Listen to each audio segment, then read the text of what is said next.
আসসালামু আলাইকুম। এক গুনাহগারের চোখের পানি আল্লাহর অশেষ দয়া। এক ব্যক্তি ছিল যার জীবন পরিপূর্ণ ছিল গুনাহ দিয়ে। সে নামাজ পড়তো না, রোজা রাখতো না, হারাম কাজ করত এবং আল্লাহর কথা শুনে হাসাহাসি করত।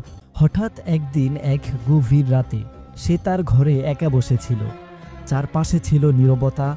হঠাৎ তার চোখ পড়ে একটি পুরনো কোরআন শরীফে, যা তার মায়ের রেখে যাওয়া শেষ স্মৃতি। সে ভাবল, দেখি এতে কি লেখা আছে। সে খুলে পড়ল, উলিয়া ইবাদিয়াল্লাযীনা আসরাফু আলা আনফুসিহিম লা তাকনাতু মির রাহমাতিল্লাহ।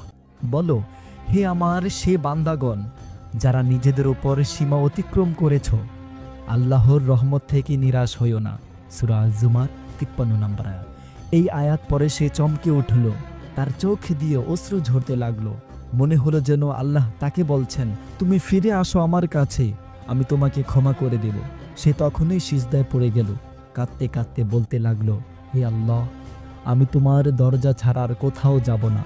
আমার গুনাহ অনেক, কিন্তু তোমার রহমত তার থেকেও বেশি। সেই রাত ছিল তার জীবনের মোড় ঘুরানো রাত।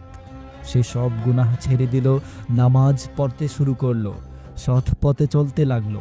মানুষ অবাক হয়ে দেখল, যাকে এক সময় গুনাহগার বলা হতো, সে আজ মসজিদের প্রথম কাতারে।